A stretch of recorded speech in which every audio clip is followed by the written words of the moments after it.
Hi, this is Ash. And this is Hannah, and welcome to our very first episode of Red, White, and Bi. Basically, what we're trying to bring to the forefront here is something that we're not really seeing in our friends or in other forms of media or even just in conversation with other people. It seems like nobody wants to pick apart politics for what they are. Like, there's this tendency, it seems like, toward just total package politics. Like, you're either left or you're either right, and you've got to take everything that comes with that. And you're not really allowed to piece that up at all. Is that fair to say? Has that been your experience too? Definitely. I feel like the more we get into collectives and everyone has a label for everything these days, the more we kind of lose sight of who we are as individuals. So we want to take a closer look at both sides of the aisle, be honest about what's happening, give you guys the truth as we see it, and really just try not to be biased and kind of take it from there. And I think an important thing that I hope comes out of this is that just trying to get the idea out there and get people more comfortable with the idea that you can disagree with a party that you still mostly identify with. You're allowed to say, like, hey, I'm a Democrat, but I don't like this thing that Democrats do, or I'm a Republican and I don't like the thing that Republicans do. I mean, the political mood right now is just so angry. And I feel like when you start to talk that way, people are not okay with it and they get really mad. I definitely think that there's an all or nothing mentality that we're seeing. Essentially, if you speak up and just admit that you don't like something that the party that you tend to support is doing, people will ask you if you're on the other side now. And it could be one thing. Or And not even ask you. They're just like screaming at you and accusing you of being on the other side. Like it's a I don't know, like a crime. yeah, it's very true. And I definitely had some political changes in my life, and a lot of the time now I just consider myself an independent, and nobody is even willing to accept that. I was going to say, even saying I'm an independent feels, I don't know, it feels risky these days. And I have such a problem with the idea that that's risky. What Yeah, happened to saying, like, I don't know or I'm not sure? Like, I think when you don't allow people to do that, I don't know, it freaks me out. Like, then you're just forcing these opinions out of your mouth and you have no idea what they mean. You have no idea how you feel. It's a weird place to be in there it 2025, man. yeah, and there's no party and no politician where I agree 100% with everything that they're about. And if you admit that, I think people think you're wishy-washy. And like, real talk, like, it would be weird, right? To have a Yeah. politician that you've agreed with on every single subject. I mean, I find that to be kind of creepy and scary. I don't know that that's ever been true, and I don't think it should be true. Yeah, especially because how often do politicians actually represent us instead of representing themselves and really being opportunistic? I think even some of the politicians that I actually respect are guilty of that from time to time. I don't think anybody, jumps in, to use a buzzword, the swamp, and comes out clean. Controversial. Ooh, that's controversial. We don't talk about the swamp here. Or no, that's the point. We do talk about the swamp. We talk about the things we're not supposed to talk about. Yeah, we talk about whatever we want. I do what I want. So, I actually want to ask Hannah, just play host for a second, about a bit of her background, and I know it, so I mean, it's kind of weird that I'm Should we talk asking. about why you know it? Like, we haven't even mentioned that, the whole part of the title of this podcast. So, we're married. We got married. It'll be 3 years this summer. And I will say, for many reasons, my life has changed drastically since Ash has come into it, all for the good. But I think that Ash has challenged me to think in ways that I just wasn't being challenged in the past. I know, and for good reason, right? Like, we have this tendency to surround ourselves with people who agree with us. And maybe that's pretty normal and a pretty human thing to do, but we're also not pushing ourselves to think outside the box. I remember when Ash and I first started talking, she has a substantial political knowledge. She really keeps up on this stuff. I have been pretty casual about it, and probably still could be called really casual about it. Would you agree? I think she's underselling it a little bit. I'm not one of these people who like lives and breathes politics and is on my phone like constantly scrolling news stories and stuff like that. That's never been me. Certainly I know more about it now than I did before Ash. But to get to your question a little bit more, I would say when Ash and I first started talking to each other, I would have considered myself pretty pretty hard left. Um, my friends all identify that way. I was very into aspects of social justice and believed in kind of like policy making that came from the heart and caring for each other. And it felt like the moral and correct way to be. Um, I was into it hook, line, and sinker. I had friends offering me those lawn signs you see about, in this house, we believe in XYZ. All those things that you would hope any not psychopathic person in a free country would agree with. I'm not sure why we need to advertise that. But that was sort of the perspective I was coming from. And Ash, I don't even remember how really, but like pretty soon on, I was getting the flavor of like she's a lot more conservative than I am. I think you may have sent a few like Trump memes or something like that. Never Trump, never Okay. Trump. But I did, when we were first talking, it was around Valentine's Day, and I did send her some like Ted Cruz Valentines, and also, but they also Bernie stuff, and like it was just like general political Yeah. Valentines that I thought were funny, and there was like stuff about Vladimir Putin and you name it.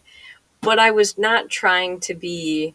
I really wasn't trying to put my politics out there first because, I'm just getting to know this person. But I think pretty soon I just asked her, I think even on our first date, like, does it bother you to date someone who is not on the left? So Ash has a great memory for conversation, and I'm really grateful for that because I remember like moods and images, but like the actual verbiage of our conversation is completely gone from the annals of my memory. So I'm glad you brought that up. But I know basically what I remember is the impression of like, oh, this person's conservative. And immediately, like, my defense was up. My immediate thought was, what will my friends think? What will my family think? I was concerned, to be honest, and I didn't know what it said about me that I was willing to entertain somebody who at the time felt like they were on the opposite side of the aisle. We live in really politically charged times, and it freaked me out, basically. So my approach to it was to be cautious, keep my eyes open. I didn't want to be bamboozled into like becoming this person I wasn't. I needed to be really clear about the fact of what I did and didn't agree with her. I didn't want Ash thinking I was just like what I considered to be traits of the right. I didn't want to be assumed that like I would be okay with a racist joke or that I was anti-abortion or any of these things. I wasn't sure what I was in for, and I was pretty cautious. Well, and I will say that just getting to go out with a girl who didn't automatically hate me because I was not on the left was like a step in the right direction. And I thought, I want to get to know this girl and learn more about her if she's open minded enough that she's not going to shut down any kind of conversation. If I don't identify as a feminist, if I call myself an independent conservative, not a libertarian, but with a lot of libertarian traits. I really like don't have a solid label for what I am. And I'm just grateful that she gave me a chance, especially considering, wow, our dog just farted in the closet. And yes, Margot! this is a new podcast, so we are Oh, recording in the closet. quite ironically from the closet because we get the best acoustics in here. But yeah, typically, my experience on dating sites had been if someone wants to know who you're voting for and you don't say that you're voting for the Democratic candidate, they ridicule you and then block you. And so, to be honest, just being able to go out with someone who said, I've had relationships with libertarians and conservatives in the past, I was like, well, she's open minded enough and she seems really smart, and I want to get to know her. Yeah, like I said, I was pretty cautious. The conservative or quasi-conservative people I may have dated in the past, honestly, they were racist and aggressive. And the one person, at least, and I know I've told you about this, Ash, like I broke up with him because he was racist. And his jokes and stuff were just like, even though I asked him to stop and stuff, it was too much. So I definitely had my guard up. But there's this quote, and I'm going to totally butcher it, but to paraphrase it, something along the lines of like, it's the sign of an intelligent mind if you can entertain a thought without accepting it.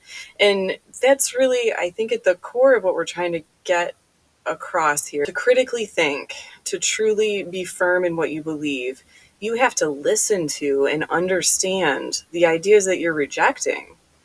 It's not enough to just have a big, loud opinion. Like, you need to take your opinions, turn them over, challenge them, talk about them, see somebody else's defense of what you're rejecting, and decide for yourself, like, do I still reject this?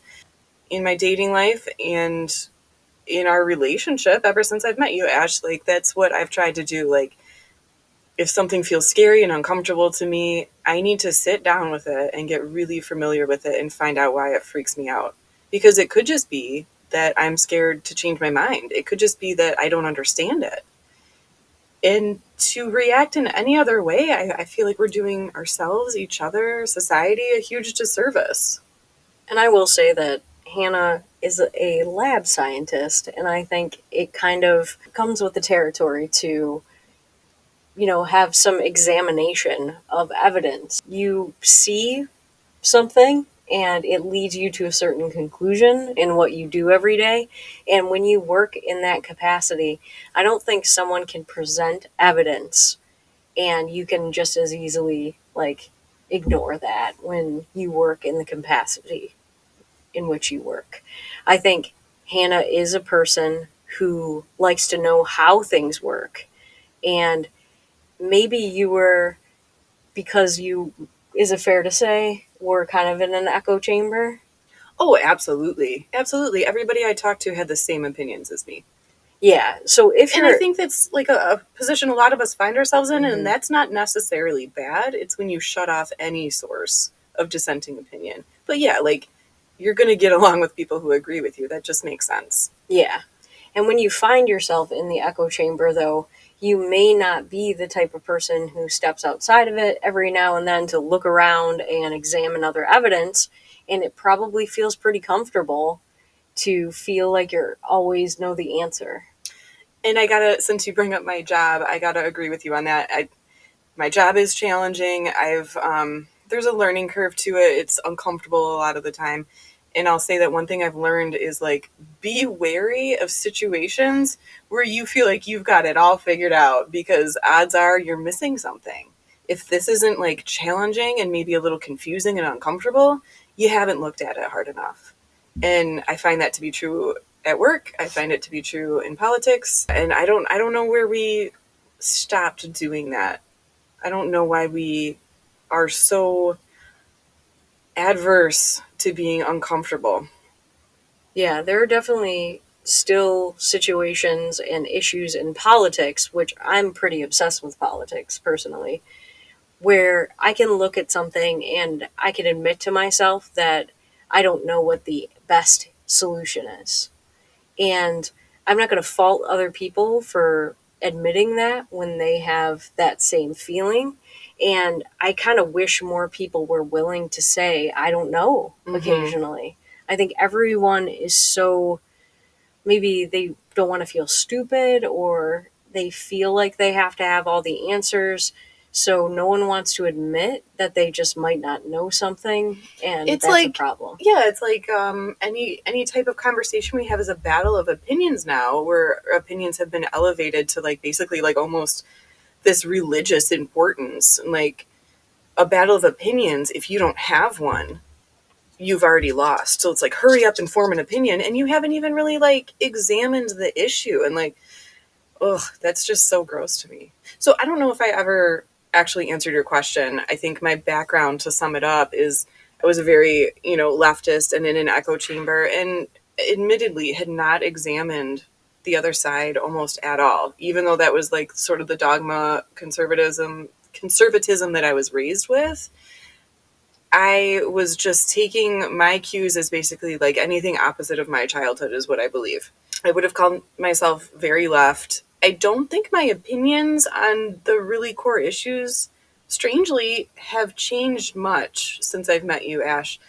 Obviously, there's been some changes, but what I do feel like, and this again speaks to why we're having this podcast and these conversations, is something Ash talks about all the time. I don't feel like I left my party.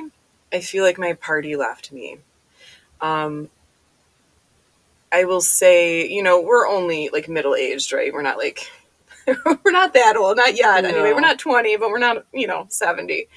And we're not 45 either. And that's what I think when I think middle aged. And Hannah says it's, like the 30 somethings that we are. And that's true. It's life expectancy divided in half. But anyway, whatever. So we're somewhere in the middle. I'm sure we'll spill the beans at some point.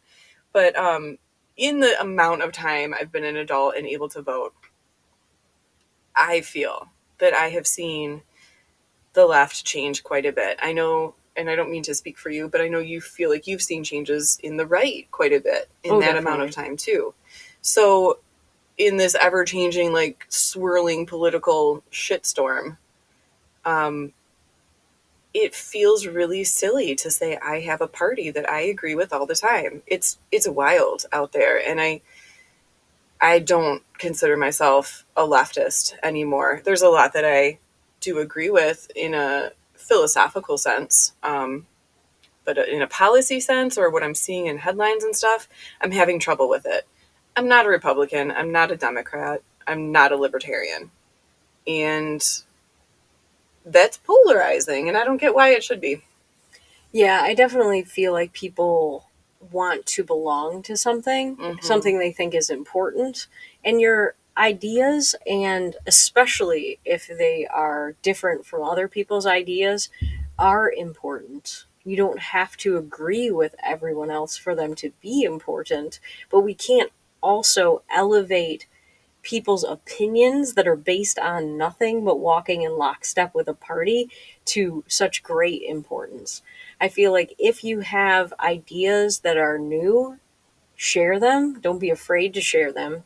If they are the same old ideas, but you have evidence to support why you're right about something, I think we should be willing and able to speak passionately about that. And essentially, I think people are fearful. My dog growled. I think people are fearful of saying the wrong thing, like offending someone else's opinion. And Well, and it's no wonder. I mean, all you have to do is have like one social media account and say one thing, just a little polarizing, and we've all had that experience, I'm sure, where someone just jumps down your throat, you end up in a comment war. It's ridiculous. I think I posted, it was just like a month or two ago, that I realized I had people who have unfriended me on social media, both for being too left, and also I've had a couple people unfriend me for being what they feel like is too right. So, and that part scares me a little bit, even more so than not being able as much to say anymore that you don't know. What scares me is that we don't talk. Like, you can't have a conversation with somebody on the other side of the aisle without extreme tension, and usually and it's not one side or the other, both sides are playing dirty. And to me, when they shut down that conversation between us, when the environment is shutting down the sharing of ideas and the turning over of philosophy and opinions, that scares me, because you never get an outside opinion. You never realize where your bias lies. You never know why you believe what you believe. yeah, if you have one side saying don't even bother talking to people on the other side of the aisle. They're so stupid, they're not going to hear you. They're not going to change their minds. Yeah. And the other side saying, those people are just evil. You're never going to get through to them. Discard them. They're Yeah. evil. Yeah. Yeah. One side is calling the other idiots and irresponsible and bleeding hearts. And then that side is calling the other side that, well, they're all ignorant racists who are like fundamental Christians. It misrepresents the facts. It shuts down conversation. I think it's dangerous. So here we are trying to have a conversation again. And if we haven't offended you already, I think that's pretty fucking cool, because that means that you believe what you believe for a reason and you're not afraid to listen to somebody. And I would definitely want to expand on this as long as you're comfortable. If not, Hannah, I'll edit it out. But you said that you leaned left Mm-hmm. and that it was wildly different from your childhood. So if you're comfortable, I wonder if you'll share with the audience a little bit about the environment in which you Oh, grew yeah, up. I don't give a shit. So I was raised the way I sum it up when I tell people, like the most concise way to put it. If you've seen the movie Jesus Camp, you have seen the environment I've grown up in. If for some reason you haven't seen that documentary, I'll just say it was a very fundamentalist Christian. Um, Went to a non-denominational church and a non-denominational Christian school. A lot of times people hear Christian school and they think like Catholic, and I think that would have been an improvement because they seem very structured and standardized, and what you get in one Catholic school is probably what you get in another. This was not that. I have had teachers tell me that they have met and verbally fought with the devil in their kitchen. I had a teacher claim that she got seasick when her bed did not point toward Jerusalem at night. I was told that babies are sinful from the minute they're born because when they arch their back, it's a form of rebellion. Like wild and crazy shit. Certainly nobody was voting Democrat in those circles. From the pulpit, they would tell you who to vote for. So, 5 days a week, I'm going to this school. There are at least 2 chapel services during my school day a week. I'm going to like church on Sunday with my family, and I'm usually going to one supplemental church service a week as well, either like on Wednesday nights or some kind of like kids church, Sunday school type deal. All our family friends believe the same way we did. It was wild. Like, I feel like I'm kind of running on. You get the picture. I wasn't allowed to watch Disney movies. Wasn't allowed to participate in anything related to Santa Claus. Just as crazy Christian as you could get. I mean, we weren't handling snakes or anything, but that was one step away. And my upbringing was the exact opposite of yours in many ways. My parents let us watch anything we wanted, and so the fact that you and I are married right now is interesting enough, but I think it speaks to how open minded Hannah is, that she didn't just rebel against everything and then leave it at that. She is open minded enough that she dated and eventually married a woman, and then also like is willing to hear me out and change her mind about certain positions that I assume you held dear before and had Oh your yeah. reasons for doing so. And I will say I bought a lot of that stuff, hook, line, and sinker, and not just through my childhood, but like through my teen years and stuff too. I mean, I was a devout Christian, I would say probably up until about 20. I really believed it, and I really, I'm not embarrassed of it or ashamed of it. I did the best I could with the information I had at the time. But I will say my experience with that whole community I was raised with, extremely tight-knit group of people. It was like people, if they grew up in that environment with me, they either went whole hog and did the exact same thing that they were raised in, or they went completely fucking opposite. Like the one person I know Ash knows that we've discussed is a self-professed anarchist, pansexual, pagan, and like fine, whatever, like do your own thing. But it does make you wonder when you see this pattern, like, are you just doing this because you're trying to be opposite in every regard? And I don't mean to put words in that person's mouth or assume her reasoning, whatever. It just seemed like that was a route a lot of people I knew took. So certainly I did have my stage of like rebelliousness when I was trying to figure out what I really did believe. And I did the same thing. Like I had a period of time where it was just like everything opposite that I could display or engage in. That's what I did. But the dust settled and I got to a point where I felt like, no, this is important that I figure out how I feel, because otherwise I'm just doing what they told me in a different way. So thank you for the compliment, Ash. I hope I've done that. So I think that's my side. Now that I've rambled on, tell us more about your perspective, where you're coming from, changes you've seen. Yeah, absolutely. I think the first thought that I had that really like stuck with me about politics as a kid, I remember only two events.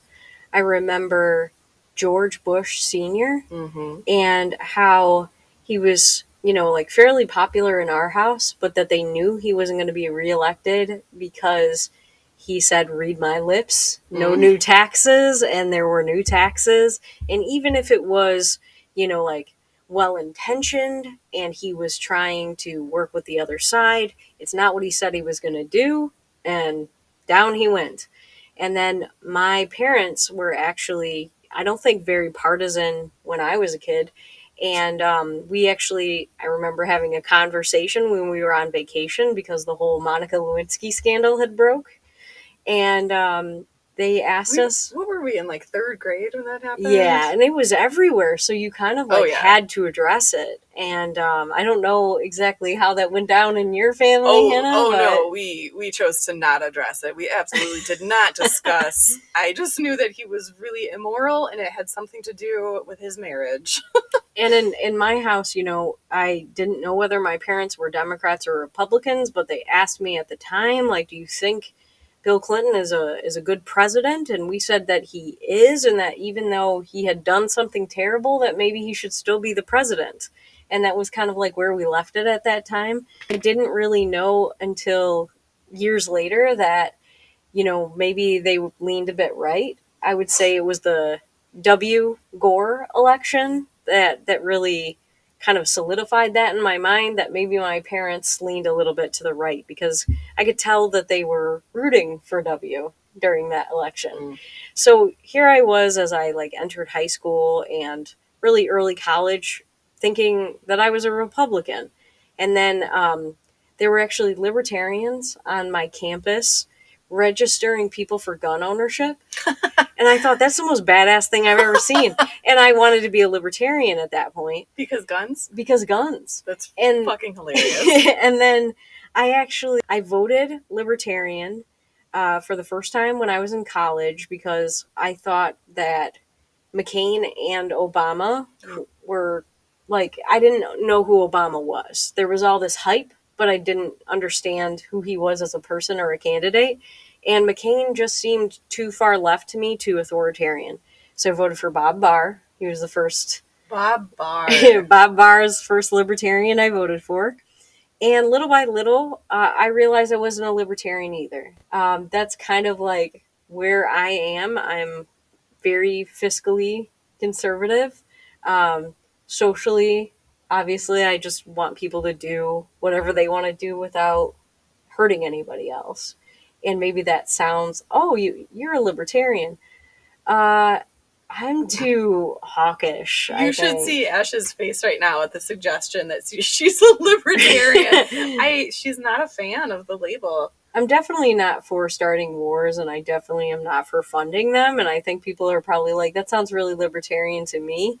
But I feel like I'm just, like no open borders, and like I want people to be able to defend themselves fully. And sometimes you have to be strategic in the way that you are aggressive. And I just feel very much like a classical liberal objectivist type. And if you guys know what that is, I'm really glad. I will say, since you're bringing up technical terms, and like even when you said fiscally conservative and socially liberal, I have to say, like, okay, we met, well, whatever, let's say like within the last 5 years, So fully an adult at this point with an intellectual type focus and job, I had never heard those terms before. Like, when you Really? introduced those ideas to me, I didn't realize that you could kind of split like the total package between like fiscal and social. Like, for whatever reason, it had just never occurred to me that like you could be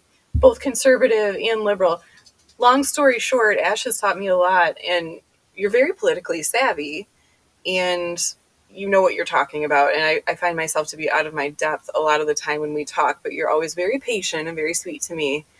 All that to say, with this podcast, I think it's cool that you do know so much and you can have that angle on things. And I'm hoping that I sort of represent maybe more of like an everyman listener. I don't always know what you're talking about. I'm not up to date on all the stories.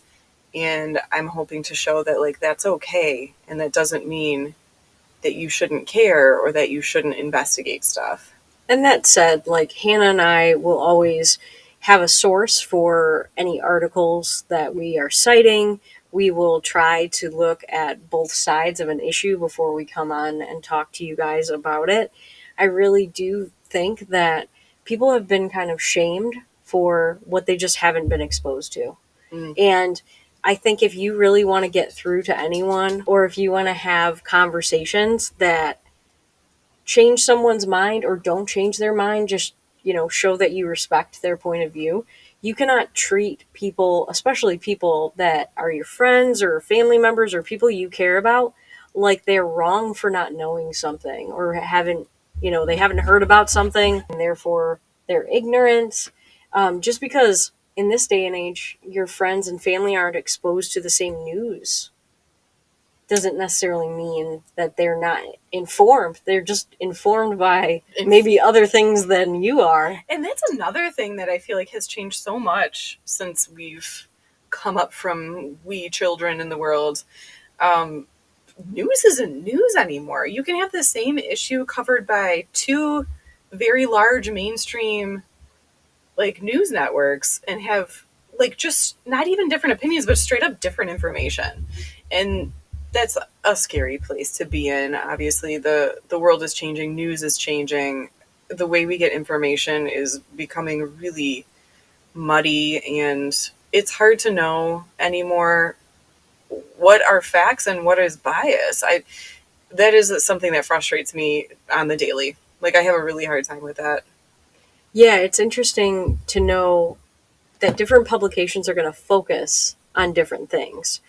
Essentially, you might see a headline from Fox News that says, Trump's first 100 days, and it's very positive. And then you see the same information presented in a completely different way. If you look at a leftist news source about like how his poll ratings have him only at 45% after 100 days. Yeah. So, I mean, I'm sure polls have always been a little bit different depending on who's doing them, but that is one thing for sure. Like, you'll flip to one source and it'll be like extremely positive. You flip to the other source and it's like not just negative, but like record breakingly negative. So it's like, well, both can't possibly be true. Yeah, I do find too that there's so much whataboutism and just hypocrisy on both sides of the aisle. I saw a video the other day where Chuck Schumer was really like going after Trump for that 45% number and then have no idea who the reporter was who asked 45%? him. 45%? He only has a 45% approval rating. Mm-hmm. And then Chuck Schumer was asked, well, yours is only 14%. And then all of a sudden he says polls don't matter after going on and on about Trump's approval rating for minutes. Wild. So really, I mean, he's obviously not a reporter, but he's one source who in one instance can act like poll numbers really matter. And then when it comes to him, they don't. So I do think the truth is black and white, but something that makes these conversations interesting is that our opinions and the things that we value can add these shades of gray. And not even shades of gray, but it's like if one party is black and one party is white, or however you want to say it, blue and red,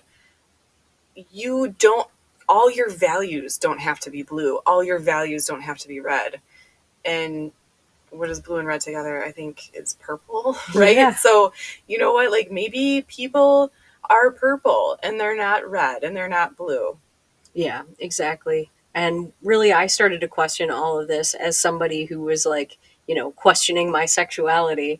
And I used to get a hard time from, members of my family and sometimes friends, like, why do you care so much about gay marriage?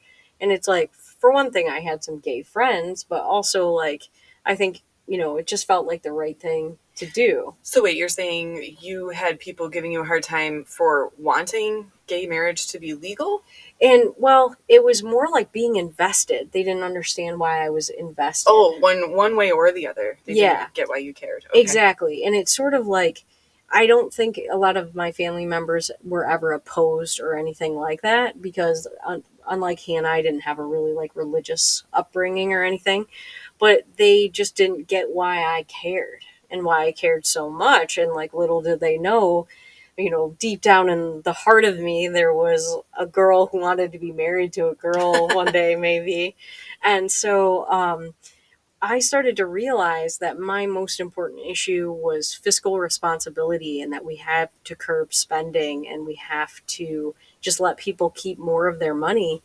And when people tried to balance those two things, like Ash really cares about gay marriage, or Ash has come out now and she doesn't seem to want to vote Democrat, and I don't get these two things. Like, she's an idiot, she's self-hating or Mm. whatever.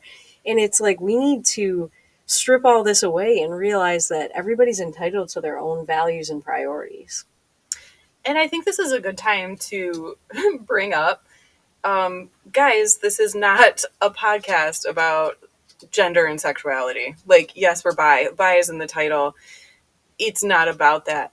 However, I think there's a lot of overlap in the way that I sort of came to realize I was bisexual at a bit of a later age.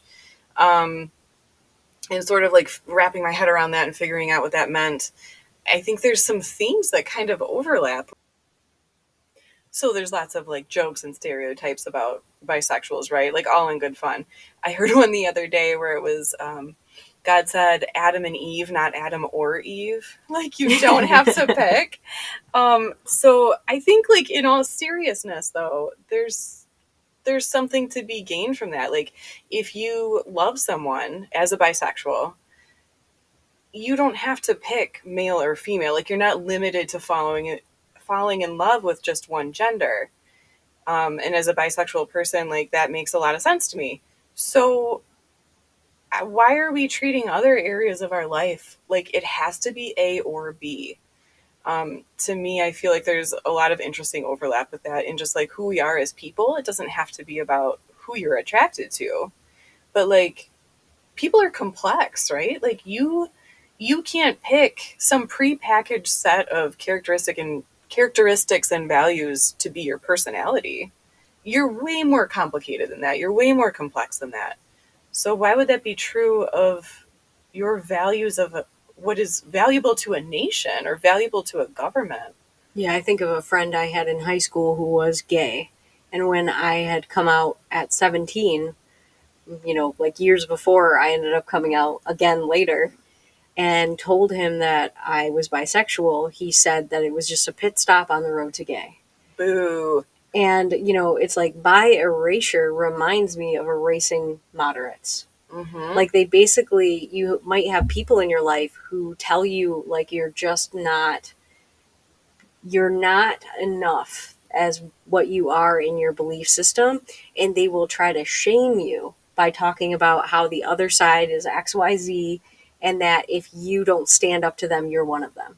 And I Mm-hmm. feel like people are largely being pushed to the right of where Mm-hmm. they are, or in to Hannah's point, the left is moving left of where she was standing. So maybe it's not walk away, maybe it's that the party has walked away from you.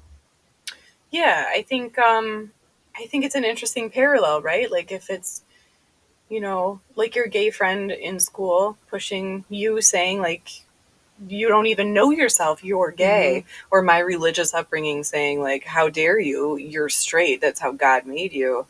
Um I will say from my background, I've primarily been attracted to and dated men. But if I just allowed myself to never explore that other side of me, to like suppress any other feelings I had, to like shut that other tiny part of me off, I wouldn't have met the love of my life.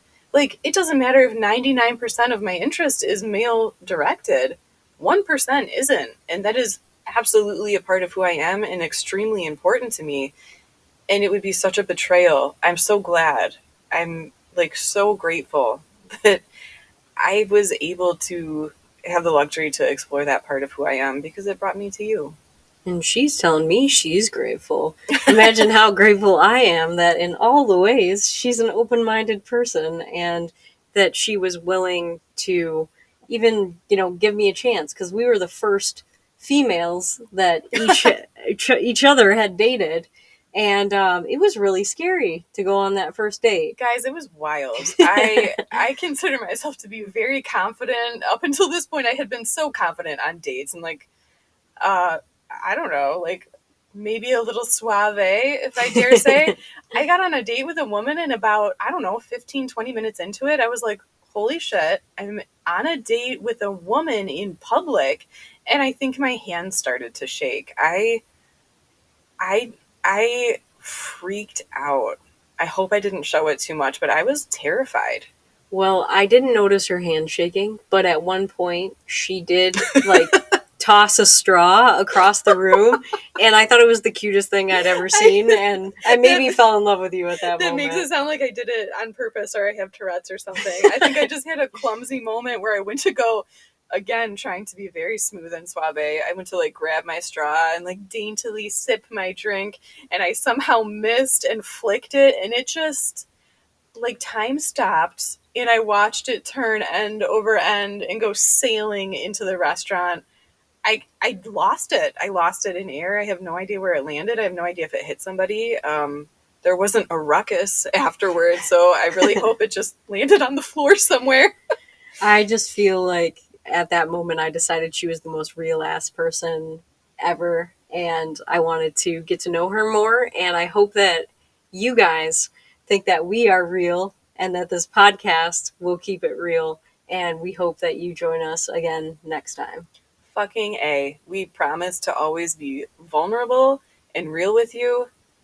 We're never going to sell something that we don't believe in. And if we don't know, we're going to we're going to tell you we don't know. Or we won't even talk about it. Guys, thank you so much for joining us. We're having a lot of fun with this. We hope you are too. We hope you come join us when we have some more content for you guys. And you may not be bisexual. In fact, you're probably not. But don't be afraid to come party in the middle with us. We promise we don't bite.